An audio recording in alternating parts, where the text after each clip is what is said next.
Tambala na! At eto na sila, ang nag-iisang masugid na tagahanga ni Nicole Yala, Chris Chuper! Kasama ang nag-iisang die-hard fan ni Chris Chuper, Nicole Yala! Mula sa Mahiwagang Burnay, ang kwento.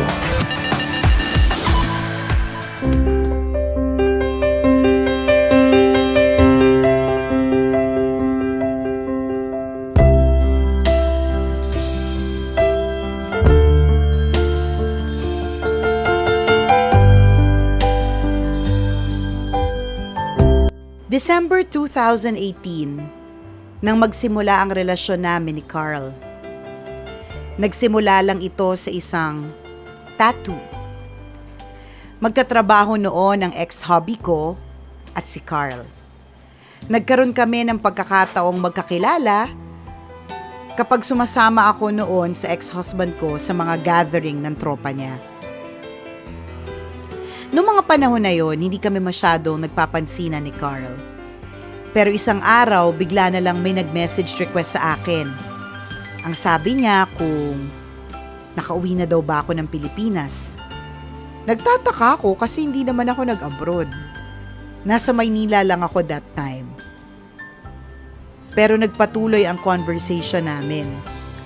Hanggang sa na-realize ko na kamukha ko lang pala yung kaibigan niya na crush niya at napagkamalan niyang ako. Doon na nagsimula ang lahat. Minsan, inaisipan kong magpa-tattoo. Sobrang sakit kaya napatagay ako ng bongga. Sa kalasingan ko, nagawa kong ipakita kay Carl ang tattoo ko through Messenger. Sabi ko sa kanya, maganda ba? Nagulat si Carl sa ginawa ko dahil napakatapang ko daw magpa-tattoo. Naging interesado na siya kaya lumabas siya ng bahay para ipagpatuloy ang pakikipag-chat sa akin. May asawa na kasi si Carl, kaya kailangan niyang ilihim ang pakikipag-chat. Sa gitna ng kalasingan ko, nagpatuloy ang pag-chat namin ni Carl. Hindi ko na alam ang mga pinagsasabi ko. Hanggang dumating na lang ang araw na parang nagbiro ang tadhana at nagyaya na siyang lumabas kasama ko. Pumayag naman ako sa gusto niya. Nagkita kami sa isang hotel at nagkasundong magsaya. Nagkakailangan pa kami sa umpisa, nagtatawanan, hanggang sa nangyari na nga ang hindi dapat mangyari.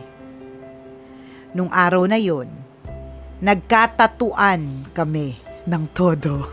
Masaya yan. Masaya yung nagkatatuan sila, partner. Hindi nagtagal, nahulog ang loob ko kay Carl. I always say I love you to him, pero no response siya palagi. I always cry kasi mahal ko na ata siya. Hindi ko maintindihan kung bakit pa siya pinadaan ni Lord sa buhay ko. Hanggang sa magsawa na ako kaiiyak at kaiisip sa sitwasyon namin. Isang araw na baliktad ang lahat. Si Carl naman ang hulog na hulog sa akin. He always says, I love you, at sobrang effort siya palagi para magkita kami. Napapadalas na kaming magkasama. Kahit pagod siya, nagkikita pa din kami kasi lagi niya akong namimiss. Napakakatiko, di ba?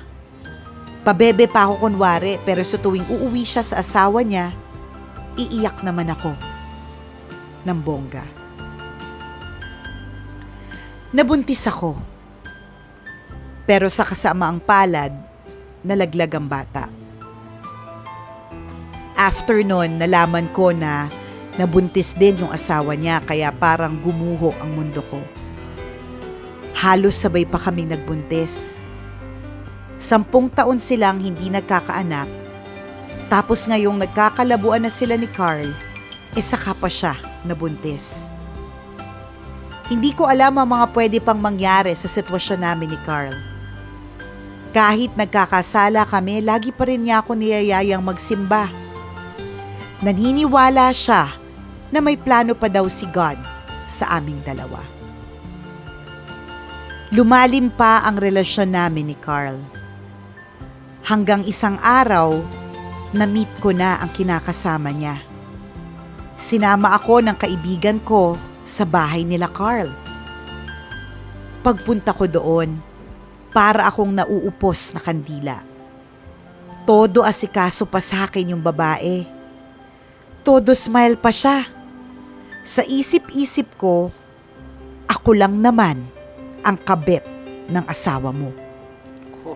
Kinikilabutan ako dahil hindi ko akalain na aabot ako sa ganong eksena.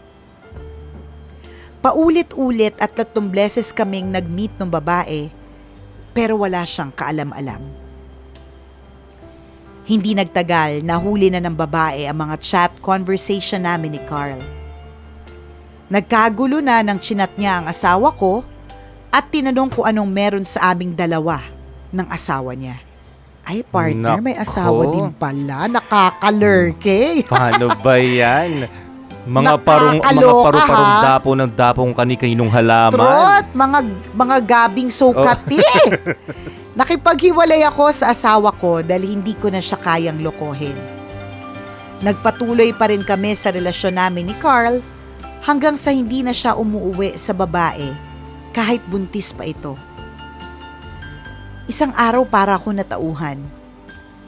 Bigla akong nag-guilty kasi naisip ko, papaano kung ako ang nasa kalagayan ng babae? Pero nilabanan ko ang mga agam-agam. Pinangakuan pa ako ni Carl na tuluyan na daw niyang iiwan yung kinakasama niya kapag nakapanganak na ito. Nangako si Carl na magsasama na kami balang araw. May nakuha na kaming bahay na titirhan namin pagdating ng panahon. Sa kabila nito, hindi pa rin ako masaya. Lagi akong nangungumpisal dahil sobrang nagigilty ako. Mahal ko si Carl. Siya lang ang nagbigay ng ibang klaseng atensyon sa akin. Pero hindi ko alam kung hanggang kailan ako ipaglalaban ang mali. Hanggang ngayon, pinanghahawakan ko pa rin ang mga pangako ni Carl sa akin sa tuwing sinasabi niya na I will be his future wife. Salamat sa mga taong hindi manghuhusga sa istorya ng buhay ko. Ako po si Denise, isang tambalanista, at ito ang complicated story ko. Wow. Hi. Lakas ng loob ni So, hindi tayo lakas ng loob. Oo,